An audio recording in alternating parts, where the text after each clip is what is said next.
Hello friends and my dear student, welcome to my channel. आज हम आपको बहुत ही इम्पोर्टेंट एक प्रीमे कराने वाले हैं जो बहुत ही इम्पोर्टेंट है और उस पर बेस्ड क्वेश्चन भी बोर्ड एग्जाम में आता है और प्रीमे भी इम्पोर्टेंट है। तो यहाँ पे हम जो प्रीमे कराएंगे वो बहुत ही इजी तरीके से कराएंगे। तो पहले आपको ये जानना बहुत ज़रूरी है कि प्रीमे और निर्मे में क्या अंतर होता है। तो देखिए, प्रीमे प्रीमे क्या होता है, एक तरह से इंजीनियरिंग का काम होता है। जैसे इंजीनियर का वर्क होता है वो एक प्रीमे होती है, और जो रचना होती है वो एक कंस्ट्रक्शन, यानी कि जैसे आपके मजदूर मिस्त्री मकान को बनाते हैं तो वो एक रचना में बनाते हैं। इंजीनियर क्या होता है, उसका नक्शा डेवलप करता है और कौन सी चीज़ कहाँ पर है उसका रीजन होता है। जैसे मान लिए उसने कहाँ विंडो लगानी है, कहाँ पर रसोई रखनी है, कहाँ उसका बाथरूम रखना, हर चीज़ का रीजन होता है, यानी तर्क होता है हर चीज़ का। तो यही काम हम प्रीमे भी करते हैं। जब भी हम प्रीमे को प्रूव करते हैं हर चीज़ का तर्क उसके अंदर हम देंगे। अगर तर्क हमने ठीक दिया है तो प्रीमे वो सही है, अदरवाइज गलत है। जबकि रचना में क्या होता है, जो भी हमें प्रश्न दिया होता है उसे पढ़ना होता है और ज्योमेट्री बॉक्स की सहायता से उसको बनाना होता है। जैसे कि इंजीनियर मिस्त्री और मजदूर को अपना वो नक्शा दे देता है और उसे देख के मिस्त्री और मजदूर जो है उस मकान को यानी कंस्ट्रक्शन को बनाते रहते हैं। तो यहाँ पर हम जो सीख रहे हैं वो सीख रहे हैं प्रीमे, यानी कि एक इंजीनियर हम हैं और उसको हमें जो भी चीज़ यहाँ देंगे उसका तर्क हम यहाँ पर देंगे। दूसरी बात, प्रीमे में क्या होता है कि प्रश्न भी होता है और उत्तर भी होता है, यानी कि प्रश्न में ही प्रश्न होता है और उसका उत्तर भी उसी में छुपा होता है। बस होता क्या है, जो उत्तर है प्रश्न में जो उत्तर दिया हुआ उसे हमें तर्क देके प्रूफ करना पड़ता है कि वास्तव में इसका उत्तर यही है। तो अब हम चलते हैं, आपको यहाँ पे प्रीमे दिखाते हैं 6.1 और फिर आपको बताते हैं कि उसमें कौन सा प्रश्न है और उसका उत्तर क्या है और उसे उत्तर को प्रूफ करने के लिए हमें क्या करना पड़ेगा। तो यहाँ पे देखिए, प्रीमे 6.1 ये स्टेटमेंट लिखा है जो पीले कलर से लिखा हुआ है, ठीक है। तो हमें ये जो स्टेटमेंट होता है इसी यानी ये क्वेश्चन होता है और इसी में इस प्रश्न का प्रश्न भी है और इसी में इसका उत्तर भी है। देखिए प्रश्न क्या, पहले हम स्टेटमेंट को ध्यान से पढ़ते हैं। यदि किसी त्रिभुज की एक भुजा के समांतर अन्य दो भुजाओं को भिन्न भिन्न बिंदुओं पर प्रतिच्छेद करने के लिए एक रेखा खींची जाए तो ये अन्य दो भुजाओं को एक ही अनुपात में विभाजित हो जाती है। तो देखिए इसे हम ध्यान से पढ़ रहे हैं। तो प्रश्न ये बनना है कि अगर कोई रेखा किसी त्रिभुज में एक भुजा के समांतर खींची जाए तो वो त्रिभुज की अन्य दो भुजाओं को क्या करती है। प्रश्न क्या बनना है कि अगर किसी त्रिभुज में एक भुजा के समांतर कोई रेखा खींची जाए तो अन्य दो भुजाओं को क्या करती है।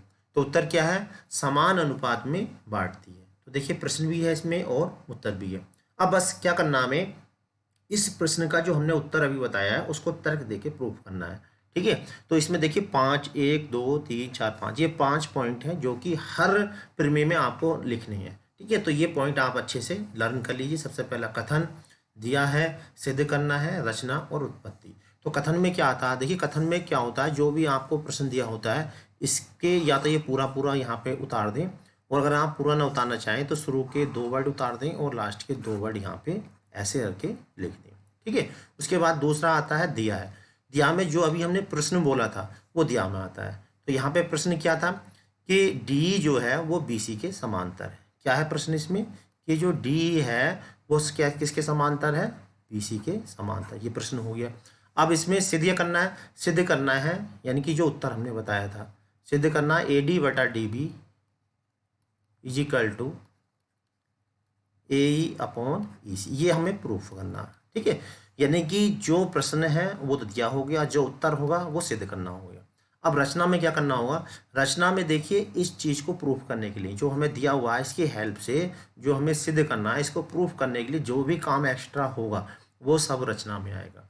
तो हमने एक्स्ट्रा काम देखिए यहाँ पे जो डॉट लाइन्स आपको दिखाई दे रहा है ये नीले कलर में, ये सब एक्स्ट्रा काम किया गया, तो वो सब क्या होगा इसमें रचना। तो सबसे कठिन काम रचना का ही होता है क्योंकि ये जो है सब हमें अपनी तरफ से ध्यान रखना पड़ता है।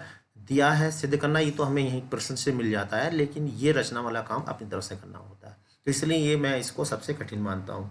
तो क्या रचना की हमने, डी को सी से मिलाया और बी को ई से मिलाया। क्या करा हमने, डी को सी से मिलाया और बी को ई से मिलाया। साथ में हमने एक काम और किया कि डी से परपेंडिकुलर डाल दिया ए जी पे, यानी कि 90 अंश का डाल दिया, और ए ई यहाँ से ई से परपेंडिकुलर डाला ए डी पे, ठीक है। तो ये सारी बातें हम यहाँ पे देखिए जो मैंने अभी आपको समझाया वो एक बार और आप देख लीजिए, तब इसके बाद हम इसकी उपपत्ति कराएंगे। और उपपत्ति कराने से पहले कुछ बेसिक बातें होंगी, वो भी आपको जानना बहुत ज़रूरी है। तो सबसे पहले कथन में हमने क्या लिखा था, जो ऊपर वाला स्टेटमेंट लिखा है इसी को यहाँ पे उतार देंगे। ठीक है, आप चाहो तो बीच में डॉट डॉट लगा सकते हो। उसके बाद दिया हमें प्रश्न को ध्यान से पढ़ना है और प्रश्न को ध्यान से पढ़ के ये लिख देना। तो प्रश्न में अगर आप ध्यान से पढ़ेंगे तो क्या दिया हुआ है कि डी जो है वो बी सी के समांतर है। यदि किसी त्रिभुज की एक भुजा के समांतर, देखो लिखा ना, एक भुजा के समांतर अन्य दो भुजाओं को भिन्न भिन्न बिंदुओं पर प्रक्षेपित करने के लिए एक रेखा खींची जाए, तो डी क्या दे रखा है, वो बी सी के समांतर दे रखा है। अब तो अन्य दो भुजाओं को एक ही अनुपात में विभाजित करता है। अनुपात से मतलब है, तो हमें सिद्ध करना है कि ए डी बटे D B is equal to A E upon E C, यानी एक ही अनुपात। अनुपात का मतलब है इनका भाग। ठीक है, ए डी को डी बी से भाग और ए ई को ई सी से भाग जो है वो समान है। रचना हमने क्या करी, डी को सी से मिलाया तथा ई को बी से मिलाया, डी को सी से और बी को ई से, और डी जी परपेंडिकुलर किस पे है, ए ई पे, और E F perpendicular A D. ये परपेंडिकुलर का सिंबल होता है जो अभी आपको दिख रहा है। तो ये जो सिंबल है वो किसका है, परपेंडिकुलर का। ठीक है, तो परपेंडिकुलर का जो सिंबल है वो इस तरह का बनता है। ये परपेंडिकुलर बोलते हैं, शॉर्टकट में आप इसको परपेंडिकुलर बोल सकते हैं। तो चलिए आगे उत्पत्ति कराने से पहले कुछ बेसिक है जो आपको जानना बहुत ज़रूरी है, तभी आपको इसकी उत्पत्ति पूरी अच्छे से समझ में आएगी। चलिए आप सीखते हैं कुछ बेसिक। एक तो ये बात बता दें कि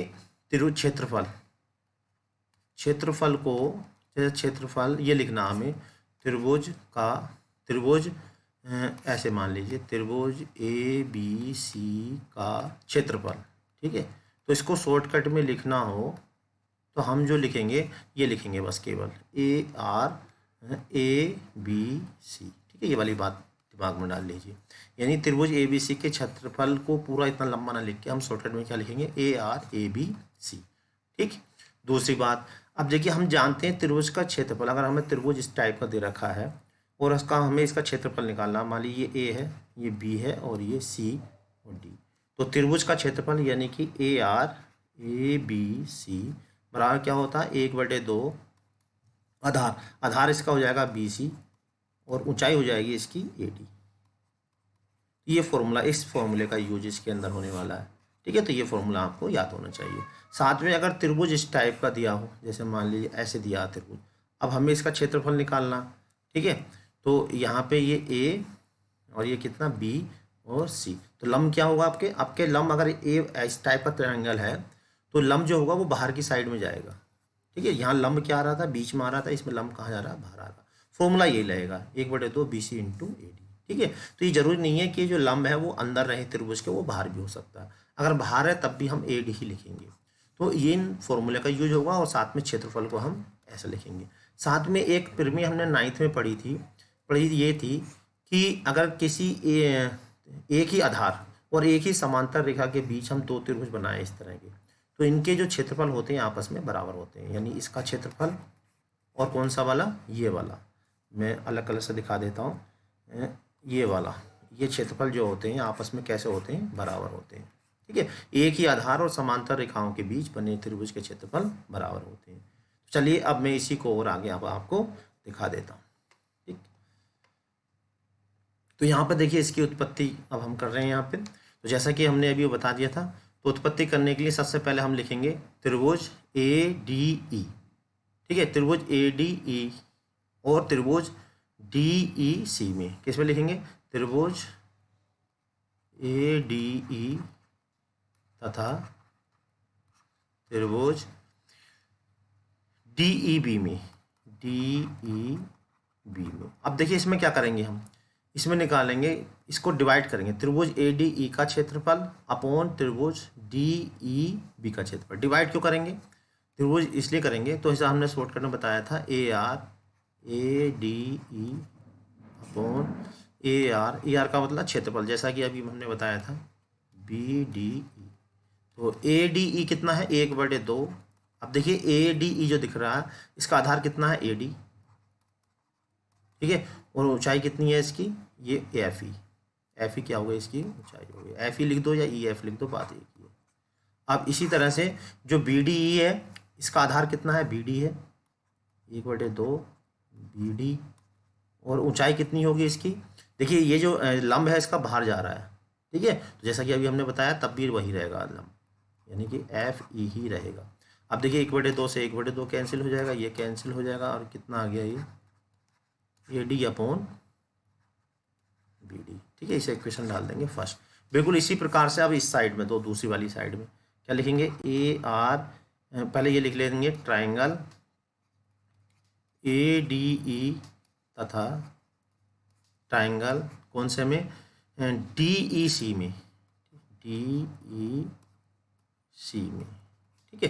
तो ट्राइंगल ए डी ई तथा ट्राइंगल डी ई सी में, तो फिर वही करना, देखिए एरिया किसका, A D E upon area B D D E C, D E C लिख दो या बी डी सी, बात है डी ई सी।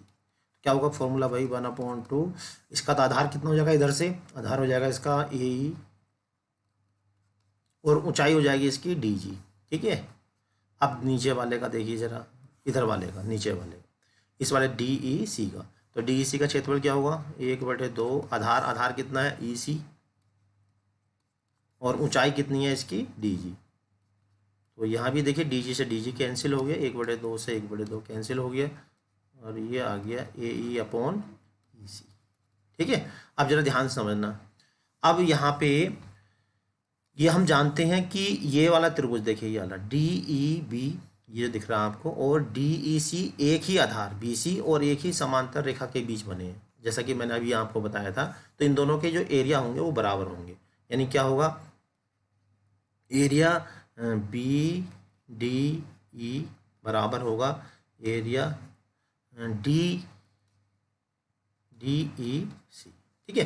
तो हम क्या करेंगे, इस डी ई सी के स्थान पर, इस वाले के स्थान पर क्या रख देंगे, ये लिख देंगे बी डी, ठीक है। तो क्या बन जाएगा ये एरिया ए डी ई, ऊपर तो कुछ नहीं करेंगे, और नीचे क्या रख देंगे, डी ई सी के स्थान पे हम लिख देंगे बी डी ई।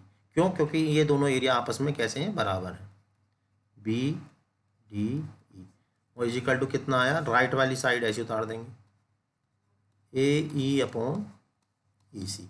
अभी आ गई देखिए इक्वेशन फर्स्ट। अब देखिए फर्स्ट इक्वेशन से, और देखिए राइट हैंड साइड देखिए बिल्कुल सेम टू सेम है, जब राइट सेम है तो इनकी लेफ्ट सेम है तो इनकी राइट भी सेम होंगी। तो यहाँ से लिख देंगे फ्रॉम फर्स्ट एंड सेकेंड, तो क्या होगा, इनसे दोनों चीज़ें आपस में बराबर हो जाएंगी, A D upon B D और ए ई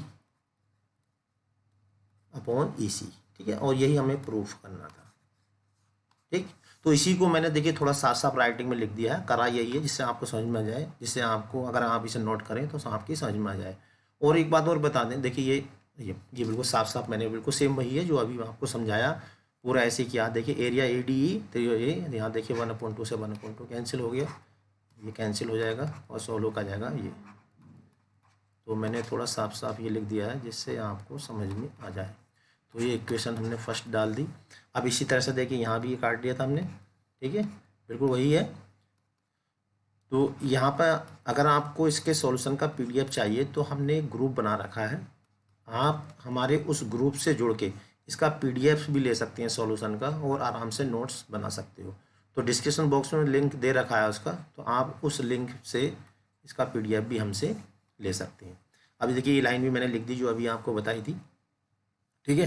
तो यहाँ भी अब इसके यहाँ पे देखिए, तो इसके स्थान पर हमने क्या करा, ये इसके स्थान पर ये लिख दिया, कौन सा, बी डी, यहाँ लिख दिया, और समीकरण 1 और 2 से ये प्रूफ हो गया।